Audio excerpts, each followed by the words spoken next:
नमस्कार, आप देख रहे हैं पूर्व क्राइम स्पेशल और मैं हूं आपके साथ प्रशांत कुमार।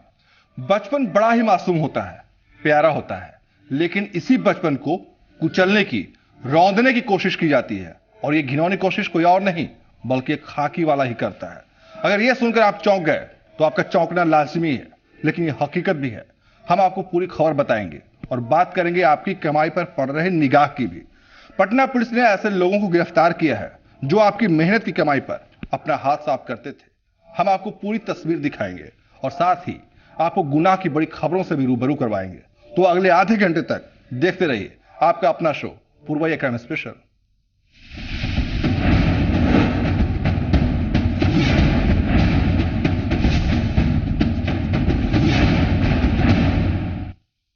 उस बच्चे को पता भी नहीं था कि उसका सच बोलना किसी को इतना नागवार गुजरेगा।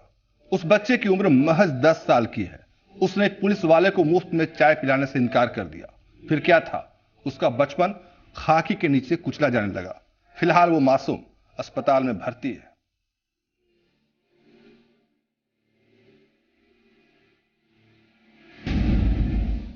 लेटे हुए इस मासूम बच्चे के जिस्म से जितने दर्द उठ रहे होंगे, उस हिसाब से इसने अभी अपनी जिंदगी के उतने पड़ाव भी पार नहीं किए होंगे। लेकिन ये कुछ कर भी नहीं सकता। एक तो पहले से ही बचपन छीना जा रहा था चाय की दुकान में काम करते हुए, और अब ऊपर से ये सितम। जालिम ने पूरे जिस्म को ही जला डाला। उसे तनिक भी परवाह नहीं हुई, मासूम की तनिक भी फिक्र भी नहीं हुई। ये दर्दनाक मामला वैशाली जिले के हाजीपुर से सामने आया है। जिस खाकी के जिम्मे लोगों की रक्षा करने का भार होता है, वही खाकी अब मासूमों को दर्द देने में लगा है। एक पुलिसकर्मी की गलती से सवाल पूरे महकमे पर उठने लगता है। आखिर वर्दी का इतना गुरूर क्यों? हाजीपुर नगर थाना इलाके के अनवरपुर चौक का मामला है ये। चाय की दुकान पर रोज की तरह लोग थे। कार्तिक पूर्णिमा का मौका था, लिहाजा सुरक्षा के लिए पुलिसकर्मी भी तैनात किए गए थे। लेकिन यही पुलिसकर्मी मासूम के लिए खतरा बन जाते हैं। खुले में चल रही चाय की दुकान पर एक छोटे से बच्चे से एक पुलिसकर्मी चाय की मांग करता है। दुकान पर लोगों को चाय पिला रहे मासूम को पता नहीं था कि यही चाय उसके लिए दुखों का जंजाल बन जाएगी। बच्चे ने पुलिसकर्मी को मुफ्त में चाय पिलाने से मना कर दिया। इस बात से नाराज पुलिसकर्मी गुस्से से आग बबूला हो जाता है। उसने गुस्से में चूल्हे पर चढ़ी खौलती चाय की केतली 10 साल के बच्चे पर फेंक दी। मासूम बच्चे का पूरा शरीर झुलस जाता है। दर्द से वो चिल्लाने लगता है। उसकी आवाज़ सुनकर पिता सहित स्थानीय लोग भी पहुंच जाते हैं। मामले को बढ़ता देखकर पुलिसकर्मी वहां से खिसकने लगते हैं। लेकिन लोगों का गुस्सा बढ़ने लगता है। वो नारेबाजी करने लगते हैं। सड़कों पर विरोध प्रदर्शन शुरू हो जाता है। अनवरपुर से गुजरने वाले पुलिस की गाड़ियों को भी निशाना बनाया जाता है। छोड़ के बुआ रुकिए, हमारे घर से खाना है। खाने के लिए गया तो चाय की दुकान पे था। उसी समय हमारे जो प्रशासन की ड्यूटी थी, जो होमगार्ड में थे या जो भी थे, बुआ से मांगा चाय मांगा। बुआ कहा कि हमको पापा मना कर रहे हैं कि आप लोग को पैसा देकर चाय देने के लिए, आप लोग पीते हैं तो पैसा नहीं देते। उसी में गर्म केतली का चाय ले करके इसके यहाँ पर डाल दिया, जो पूरा इसका खलड़ा जो है उझल गया। उधर बिलाप जब गया घर पर के से बाद हम लोग आए दौड़ते हुए, जब तक रामधनी बाबू जो है हमारे वहाँ पर जो अभी प्रेजेंट ड्यूटी में थे, वो उनको बिलगा दिए कि तुम चले जाओ, हम यहाँ संभाल लें। तो रामधनी बाबू कितनों कहें कि आप नाम दीजिए जो आदमी थे, तो वो देने से इनकार किए। ठीक है, हम आपको कॉपरेट करेंगे। और वो कॉपरेट नहीं किए। अंतिम आए सर आए, जो भी सर आए, जितेंद्र बाबू आए, सर आए, जो इलाज करा रहे हैं।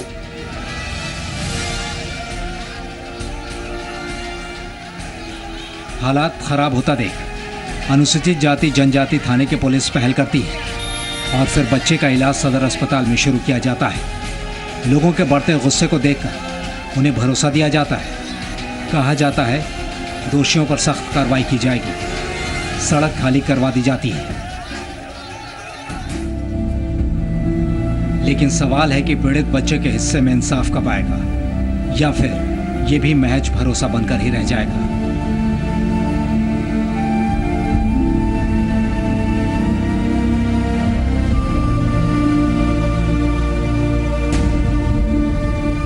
विकास आनंद, जी मीडिया, हाजीपुर।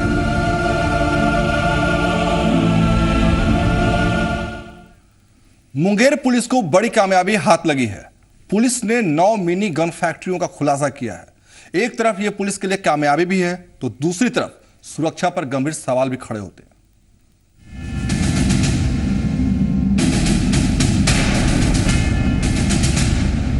पिछले दिनों गया से अवैध मिनी गन फैक्ट्री का खुलासा हुआ था, जहां से अपराधियों के साथ साथ नक्सलियों को भी अवैध हथियारों की सप्लाई की जाती थी।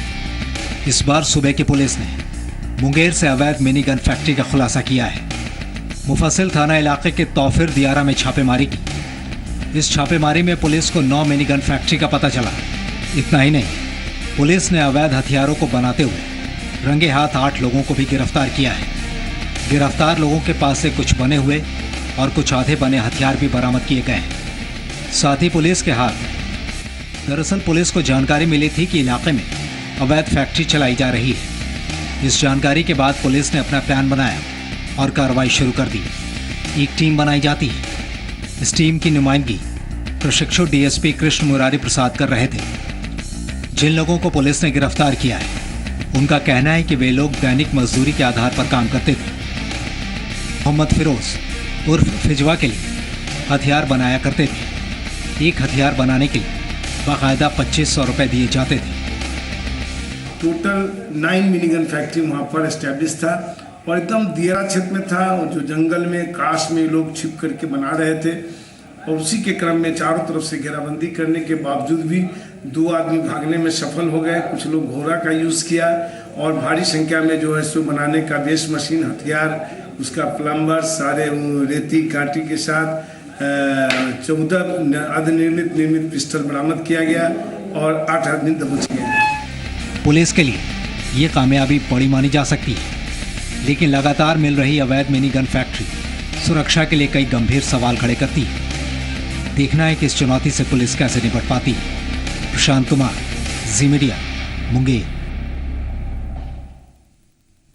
वो आपके पैसों पर अपना हाथ साफ करते थे, आपके पैसों पर उनकी नजर होती थी। इधर पुलिस की नजर इन ठगों पर थी और फिर पुलिस के हाथ उनके गिरेबान तक पहुंच जाते हैं। अगर आप भी एटीएम का इस्तेमाल करते हैं तो आप सावधान हो जाएं।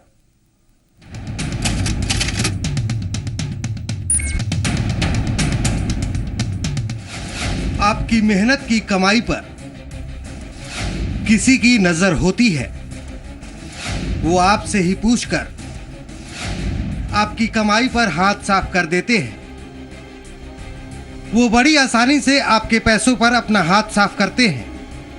इतना ही नहीं, पहले वो आपसे आपके एटीएम के बारे में पूछते हैं और फिर अपने झांसे में लेकर आपके अकाउंट से बड़ी आसानी से पैसे गायब कर देते हैं। पटना पुलिस ने एक बड़ी कामयाबी हासिल करते हुए ऐसे ही लोगों को पकड़ा है। पुलिस ने एग्जीबिशन रोड के एक होटल पर धावा बोला और फिर पुलिस ने 5 लोगों को अपने गिरफ्त में ले लिया। ये गिरोह लोगों से उनके एटीएम के पिन पूछकर पैसे निकाल लिया करता था। काफ़ी लोगों की शिकायत आ रही है, जिनको फ़ोन आते हैं कि मैं बैंक का मैनेजर बोल रहा हूँ, एटीएम से पैसे निकाल लेते हैं। तो इस गिरोह का उद्भेदन हुआ है, तो इससे हम लोग भी पूछताछ करके आगे कार्रवाई कर रहे हैं। हम इस तरह के अपराधों के बारे में आपको लगातार सावधान करते रहे हैं। पुलिस इस गिरोह के बाकी लोगों की तलाश कर रही है, लेकिन हमारी भी आपसे गुजारिश है कि आप भी इस तरह के फोन कॉल से सावधान रहें, ताकि आपकी मेहनत की कमाई पर कोई अपना हाथ साफ न कर दे। अमित कुमार, जी मीडिया, पटना। और अब हम आपको सुनाते हैं कि कैसे ये ठग आपको कॉल करते हैं, कैसे ये आपको अपनी फर्जी बातों में फंसाते हैं और फिर बातों ही बातों में आपसे आपकी निजी जानकारियां निकलवाने की कोशिश करते हैं। बातचीत का यह हिस्सा हम आपको इसलिए सुना रहे हैं ताकि आप सावधान हो जाए और आपकी मेहनत की कमाई पर कोई हाथ न फेर सके। जी सर, मैं स्टेट बैंक ऑफ इंडिया से बात कर रही हूँ, एसबीआई से। आप एटीएम कार्ड यूज कर रहे हैं एसबीआई का? आप कर रहा हूँ ना। उसी के रिगार्डिंग इन्फॉर्मेशन कॉल है सर। आपका एटीएम कार्ड चेंज किया जा रहा है, आपको न्यू कार्ड दिया जा रहा है। ठीक है। बाय सिक्योरिटी रीजन सर, सभी कस्टमर्स के कार्ड रिप्लेस करके नए कार्ड दिए जा रहे हैं डबल सिक्योरिटी के साथ। है कार्ड के फ्रंट साइड पे आपकी फोटो पंच होगी एंड कार्ड के बैक साइड पर ट्रैकिंग आईडी की चिप दी जाएगी। Okay sir. ठीक है एंड ये कार्ड आपको फ्री ऑफ कॉस्ट दिया जाएगा, कोई चार्जेस अप्लाई नहीं होंगे एंड आपके कार्ड की वैलिडिटी भी सर 2 years एक्सटेंड कर दी जाएगी। ओके ठीक है जी सर, उसी के रिगार्डिंग वेरिफिकेशन कॉल है। अभी आप मेरे साथ लाइन पे रहेंगे, आपके रजिस्टर्ड मोबाइल नंबर पे सर इमीडिएटली मैसेज रिसीव होगा बैंक की साइड से। ओके जो आपको मुझे वेरीफाई करवाना होगा एंड देन आपके पास सेकंड मैसेज रिसीव होगा जिसमें मेरा नेम, मेरी ब्रांच का नेम, मेरी एम्प्लॉय आईडी सब वेरीफाई होगा। ओके ठीक है and with in 2 working days में आपके रजिस्टर्ड एड्रेस पे न्यू कार्ड डिलीवर किया जाएगा हमारे एग्जीक्यूटिव के थ्रू।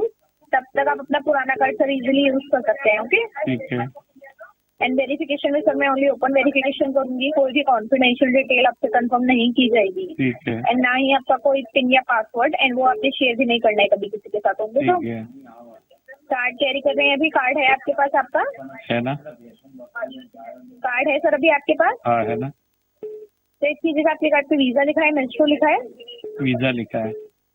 आपके कार्ड पे देखिए आपको कार्ड नंबर दिया गया सर 16 डिजिट का 4591 से स्टार्ट है। चेक कीजिए सर। है बराबर है। ओके आगे आप कंफर्म करवाइए 45915। फिर आगे बोलो आप कंफर्म करवाइए सर। एक ऑडिबल लाइन पे कस्टमर के एंड से ओपन वेरिफिकेशन करना कंपलसरी है, मुझे अथॉरिटी नहीं है आपके साथ डिटेल शेयर करने की। नहीं मैं अपना नंबर क्यों बताऊं आपको? सुनिए सर, वेरिफिकेशन मैं ओनली ओपन वेरिफिकेशन कर रही हूँ, कोई भी कॉन्फिडेंशियल डिटेल आपसे कंफर्म नहीं की जा रही है, ना ही आपका कोई पिन या पासवर्ड। ओके ना यदि आपका एटीएम कार्ड है क्यों दिखाऊं मैं अपना? सुनिए सर, ये आपका क्रेडिट कार्ड नहीं है, एटीएम कार्ड है। एटीएम कार्ड कार्ड की भी डिटेल मैं आपको क्यों यूज करूं? तो आप एक काम करो, आपकी ऑफिस का एड्रेस दीजिए। कौन सी ब्रांच से आप बात कर रहे हो? मैं हेड ब्रांच से बात कर रही हूँ, मुंबई से। हैं? एड्रेस मुंबई से बताइए। बात कर रहे हैं। एड्रेस बोलिए। क्यों आप हेड ब्रांच में आएंगे? हाँ बोलिए, एड्रेस बोलिए। उसी ब्रांच से बोल रहे हो, बताओ आप। सर हाँ पूरा एड्रेस बताओ। मेरा नाम है सर अमित शर्मा। अमित शर्मा, क्या डेजिग्नेशन है आपकी उधर? नहीं, वो तो बात सही है। आप बताओ आपका पूरा नाम क्या है और आपकी डेजिग्नेशन क्या है और आपका एड्रेस बोलो, आप कौन सी ब्रांच से बोल रहे हो? देखिए सर, एड्रेस मैं आपको बता दूं, हम मुंबई हेड ब्रांच से बात कर रहे हैं। पूरा एड्रेस बताओ, पूरा एड्रेस बताओ। कौन सी ब्रांच, हेड ब्रांच कौन सा एरिया और ब्रांच कोड बोलिए आपका। फोन रखना सर, फोन रखो, भी टाइम नहीं, जरा मैसेज आ गया बंदी का। हैं? ये नंबर मैं क्राइम में दे रहा हूँ। हमने ये बातचीत आपको इसलिए सुनवाई ताकि आप ऐसे फर्जी फोन कॉल से सावधान हो सके और आपकी मेहनत की कमाई पर कोई हाथ ना फिर सके। कभी भी अपनी निजी जानकारी को किसी के साथ शेयर ना करें। आगे बढ़ते हैं। राजधानी रांची में बढ़ते जुर्म ने शहर को क्राइम कैपिटल बना दिया है। अपराधी पुलिस को लगातार चुनौती देने में जुटे हैं और पुलिस अपराधियों के सामने बौनी साबित हो रही है। लगातार हो रहे वारदातों ने पुलिस के दावों की पोल खोल दी है। रांची @ क्राइम कैपिटल, पुलिस को चुनौती। कब रुकेगा अपराधों का सिलसिला? रांची में डर लगता है, धड़कनें तेज हैं, हर वक्त कुछ अनहोनी की आशंका है।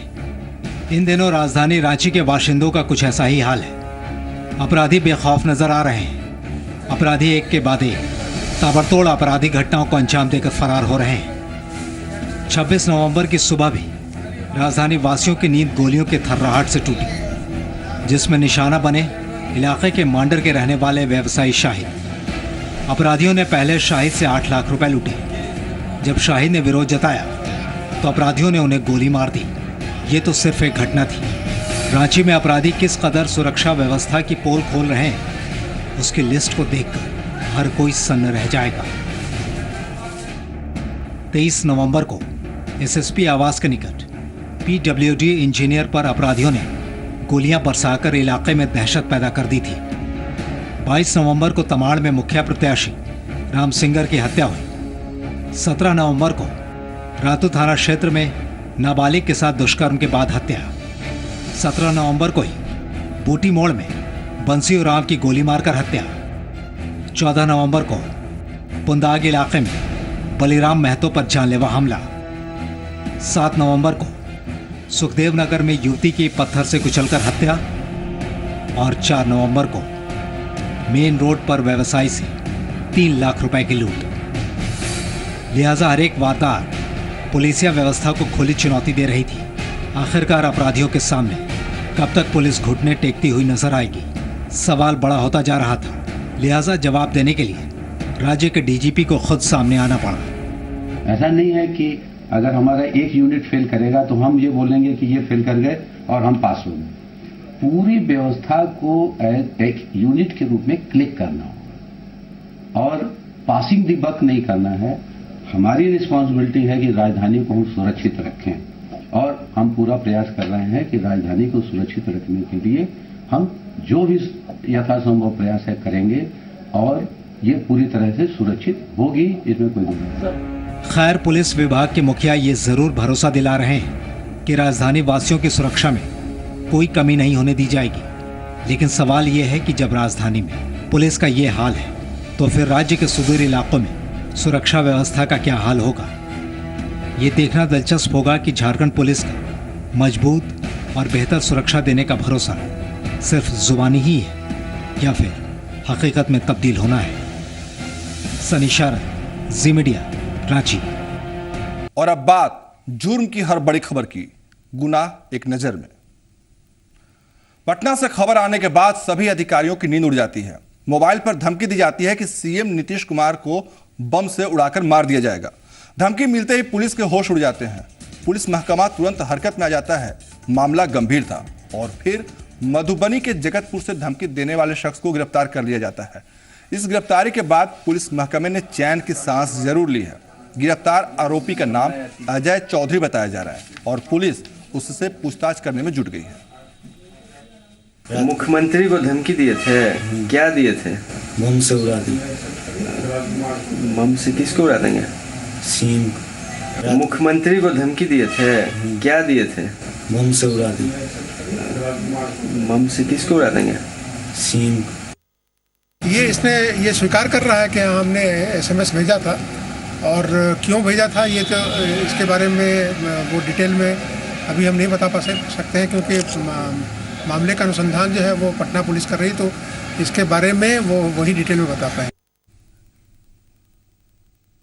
और गुनाह की अगली खबर धनबाद से है। कभी इंडियन एयरलाइंस में एयर होस्टेस का काम करने वाली धनबाद की जयंती अपनी बेटी पुष्पा के साथ अपने ही घर में 8 दिनों तक नजरबंद रही। दरअसल जयंती का पति निताई नाग उसे 2 वर्षों से लगातार प्रताड़ित कर रहा था, जिसका शिकार उसकी बेटी पुष्पा भी बन गई, जो चेन्नई से अपने माता पिता के साथ खाली समय बिताने आई थी।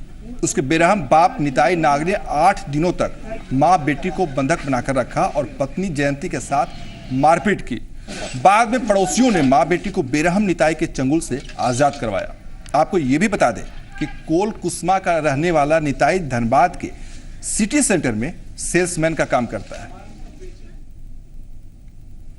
इधर से उधर थोड़ा सा बात हुआ, तुरंत हमको सील मतलब ऐसे तो हम सील ही रहते हैं। पूरा मोहल्ला देखता है कि बिना लॉक के वो कहीं जाएंगे, हमको कहीं जाने का परमिशन नहीं है। मतलब उनको वो जो घर में जो सब टॉर्चर करते हैं, ये किसी को हम बोल देंगे, किसी बाहर में पता चल जाएगा। ये नहीं आपके ऊपर टॉर्चर भी करते हैं? मैं टॉर्चर मतलब मार उनका कोई मैंने मार कोई उस तरह से कोई मार खा नहीं सकता। इतना मार? हाँ, इतना मार। पिछले कितने दिनों से आपको वो बंद करके? ये शुरू से, अभी इस बार हम 8 दिन से हैं। और अब बात रांची की। जी हाँ, राजधानी रांची और आसपास के ग्रामीण इलाकों में अपराध कम होने की बजाय बढ़ता ही जा रहा है। अहले सुबह अपराधियों ने शाहिद अंसारी नाम के पशु व्यवसायी से 8 लाख रुपए से अधिक की लूटपाट की और इतना ही नहीं, विरोध करने पर उसे गोली भी मार दी। यह घटना मांडर थाना इलाके के नारो जंगल के पास का है। जब शाहिद लोहरदगा ट्रेन से उतरकर अपने बेटे के साथ घर की ओर जा रहा था, तभी अपराधियों ने उस पर हमला बोल दिया। शाहिद अभी इटकी अस्पताल में भर्ती है और उसकी जान खतरे से बाहर बताई जा रही है।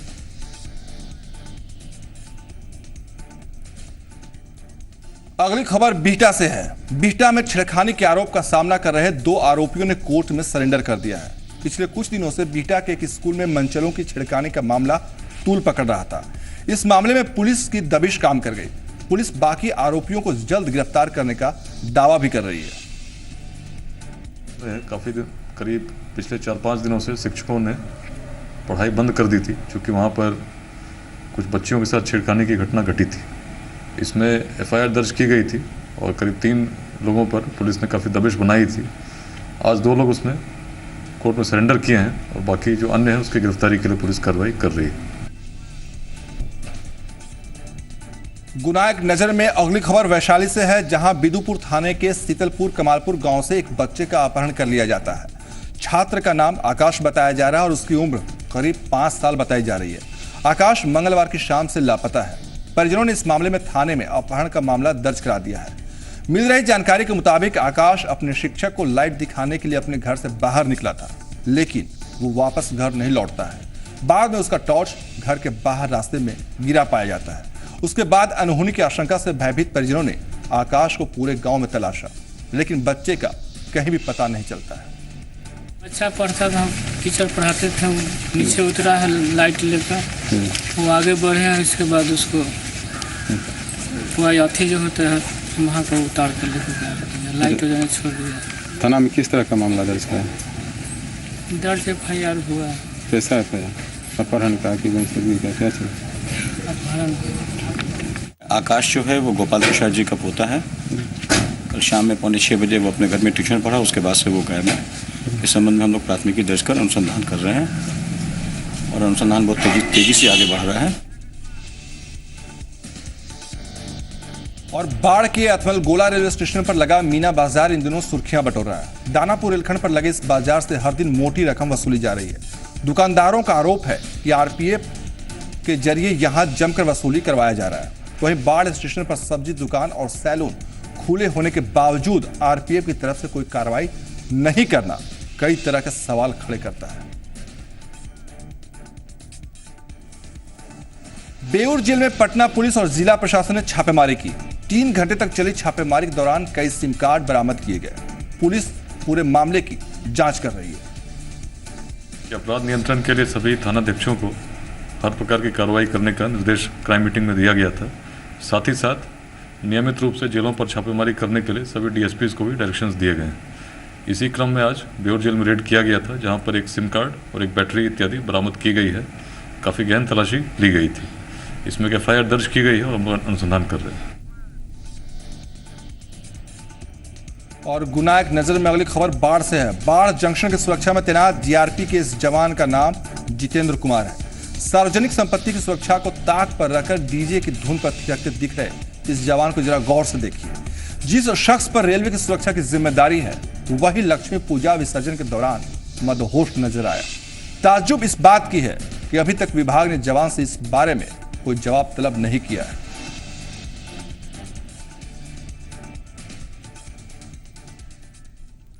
जुर्म की दुनिया की खबरों में आज बस इतना ही, लेकिन आप रहिए सावधान और बाखबर, क्योंकि जुर्म कहीं भी और कभी भी हो सकता है। आज के लिए इतना ही। नमस्कार।